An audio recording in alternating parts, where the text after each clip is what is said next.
Eleanor Holt had spent 31 years studying how children grow, what they need, and what happens when the adults around them stop paying attention, and she had, somewhere in the middle of those 3 decades, developed a rule she held without exception. She never told a new family who she was before they had a chance to see what she could do. It was a Tuesday in late March when she arrived at the Aldridge home on the north side of Charlotte, a house large enough that the front door was set back from the gate by a full 200 feet of stone-paved driveway, the kind of house that made certain kinds of people feel the need to announce themselves immediately.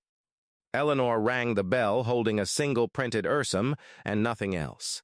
Marcus Aldridge answered personally, which surprised her, and looked at her the way certain kinds of busy men look at women in their 60s who arrive for household interviews, briefly and without a great deal of curiosity. He was 43, the founder of a logistics software company that Forbes had covered twice in the last 18 months. And he was. As he explained in the first 4 minutes of the conversation, drowning, the divorce had been finalized 6 weeks earlier. His daughter Cora was 7. His son, Daniel, was 9. Both had taken the dissolution of their family in the specific, unreachable way that children sometimes do. Not outwardly broken, but quietly wrong. The light behind their eyes dimmed to something their father noticed, but could not name and could not fix. "I need someone consistent," Marcus said in the tone of a man issuing specifications rather than having a conversation. "Someone calm. They've had a rough few months." Eleanor said she understood, which was true, and that she had worked with children in difficult transitions before, which was also true, though it was, by any measure, an extraordinary understatement. He hired her that afternoon, primarily, she suspected, because she was the 3rd candidate he'd interviewed in 2 days, and the first one who hadn't asked about the house's amenities before asking about the children. She started the following Monday. The first 2 weeks were quiet in the way that difficult children are quiet with strangers. Watchful, guarded, withholding, Eleanor did not push. She had learned, over more years than Marcus Aldridge had been alive, that children in grief do not need coaxing. They need time, and the specific assurance, wordless, but unmistakable, that the adult in the room is not going anywhere. She read to Daniel in the evenings without being asked. She let Cora sit beside her in silence for 20 minutes one afternoon before either of them spoke, and when Cora finally did speak, it was to ask whether Eleanor thought her mother still thought about them. And Eleanor answered in the honest, careful way that the question deserved. By the 6th week, Daniel had started finishing his homework before dinner. By the 8th, Cora had asked, unprompted, if she could show Eleanor a drawing she'd made at school. Marcus noticed, in the distracted way of a man who registers improvement without stopping to examine its source. He thanked Eleanor occasionally, in passing, with the specific tone of someone thanking a capable and competent service. She had expected this. It was, in her experience, how it often went. He found the book on a Saturday morning in early June. It had been on the shelf in his home office for over a year. His ex-wife had been the reader between them, tucked between a business biography and a collection of essays he had never opened.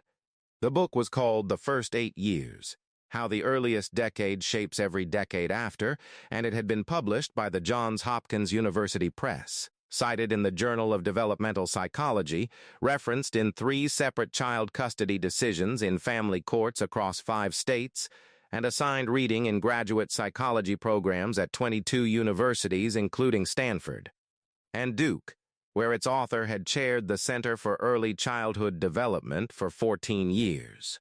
The author photo on the back cover showed a woman in her early 50s, seated, with the specific kind of quiet confidence that reads, in photographs, as someone who has stopped needing to prove anything to anyone.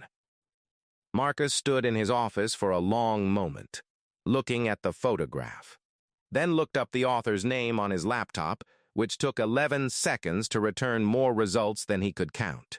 He found Eleanor in the kitchen that afternoon and asked if she would come sit with him in the living room, which was the first time in 4 months he had made that particular request, and the first time Eleanor had seen him look at her the way he was looking at her now. Not briefly, and with a great deal of curiosity.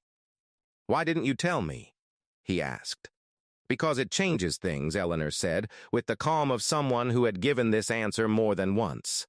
"The moment people know, they stop letting me do the work. They start asking me to consult, or to advise, or to explain what I'm doing and why. And while I'm explaining, the children are in the other room waiting." Marcus was quiet for a moment. "You chaired a research center at Duke University," he said. "You've been cited in court cases. You've spoken at the American Academy of Pediatrics annual conference 3 times. You were offered a position at Yale in 2019. "I was," Eleanor said. "And instead," he said slowly, "you're here, reading to my son at night and sitting with my daughter while she cries." "Yes," Eleanor said, "because your children needed someone who would actually sit with them, not someone who would manage them." He did not say anything for a long time after that. Eleanor did not fill the silence, which she had learned was itself a form of competence that very few people ever master. It was Cora who settled the moment, in the way that children do when they sense the emotional temperature of a room and move toward it without understanding why. She came in from the hallway and handed Eleanor a folded piece of paper, a drawing she had made that morning, which she had labeled, in the careful print of a 7-year-old who had recently become very committed to getting letters right, Dr. Ellie. She had not known, when she wrote it, that it was true. Marcus asked Eleanor, 2 weeks later, if she would be willing to serve as the founding advisor to a childhood development initiative he was funding through the Aldridge Family Foundation, a program aimed at providing early developmental support to children in families navigating divorce, structured in coordination with the Child Mind Institute in New York, with an initial commitment designed to reach several hundred families in its first operating year. Eleanor said she would think about it, which was her answer to most things, and then said yes, which was her answer when something was genuinely worth doing. She still comes to the house every weekday. She still reads to Daniel in the evenings, who is 10 now and has opinions about which book she chooses. She still sits with Cora in the particular comfortable silence that belongs only to the two of them. Marcus told someone once, when asked how a logistics software founder had ended up partnering with one of the foremost authorities on early childhood development in the country, that he had not found her at a conference or through a professional network or by reading her published work. He had hired her to watch his children because she was the only candidate who had asked about them first. And the things she had built with his family in the months before he knew who she was, he said, was worth more to him than anything she had ever published. She hadn't needed him to know her name to do the most important work of her career. She had only needed him to open the door.